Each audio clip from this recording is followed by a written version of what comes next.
अजवा खजूर। खजूरों की सरदार कैसे बनी? एक हबशी जिसकी नाक मोटी, आंखें छोटी, रंगत स्याह, चलता तो लंगड़ाहट नुमायां नजर आती, बोलता तो ज़बान में लुनकनत। गुलाम इब्ने गुलाम एक बाग की जाड़ से जंकार से खजूरें चुनने में मसरूफ़ था। ये खजूरें नरम न थीं और जायका में भी बाकी खजूरों से मुख्तलिफ, जबकि रंग गहरा और दाना बहुत छोटा सा। झोली में आई खजूरें इस बाग का आखिरी फल था।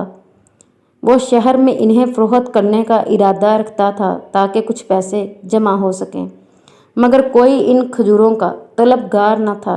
इसी सना में एक आवाज़ आई, ए हबशी, ये खजूर तो तुझ जैसी काली और खुश्क है। दिल के अब गिरने पर एक ठेस लगी, आंखों में आंसू रवां हो गए। सैयदना बिलाल, जो कि एक हबशी गुलाम थे, खजूरें झोली में ही समेट कर बैठ गए। ऐसे में वहाँ से उसका गुज़र हुआ जो टूटे दिलों का सहारा है, जिसने मस्कीनों को इज़्ज़त बख्शी, वो जिसका नाम गमज़दों की तस्कीन है। जी हाँ, वही मुहम्मद मुस्तफ़ा सल्लल्लाहु अलैहि व आलिहि वसल्लम, जो दो जहानों का सरदार है।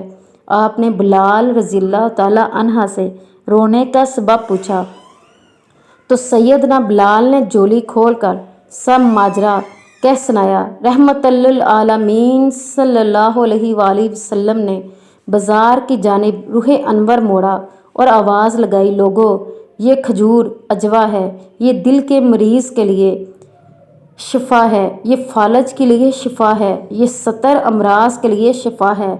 और लोगो, ये खजूरों की सरदार। फिर ये कहकर बस नहीं किया, बल्कि फरमाया, जो इसे खा ले उसे जादू से अमान है।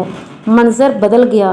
वो बिलाल रज़ियल्लाहु ताला अन्हा, जिसके पास चंद लम्हे पहले तक जार जंकार था और परेशान बैठा था, अब रहमतुल्लिल आलमीन नबी आखिरुल ज़मां रसूल खुदा सल्लल्लाहु अलैहि वसल्लम ने उसे गनी कर दिया। फिर तारीख़ बताती है कि रावी लिखते हैं कि लोग बिलाल की मिन्नतें करते और पीछे भागते कि हमें और अजवा खजूर दो, और बिलाल किसी मचले हुए बच्चे की मानिंद आगे आगे भागते। तारीख़ गवाह है कि वो जिसे कभी दुनिया जार जंकार समझ रही थी, बिलाल रज़ियल्लाहु ताला अन्हा की झोली में आकर और मुहम्मद मुस्तफ़ा सल्लल्लाहु अलैहि वसल्लम की ज़बान मुबारका का सदका आज भी खजूरों के सरदार है। Please like and subscribe this channel. Thanks for watching. जज़ाकिल्लाह। अल्लाह पाक आप और हम सब का हामी नासर।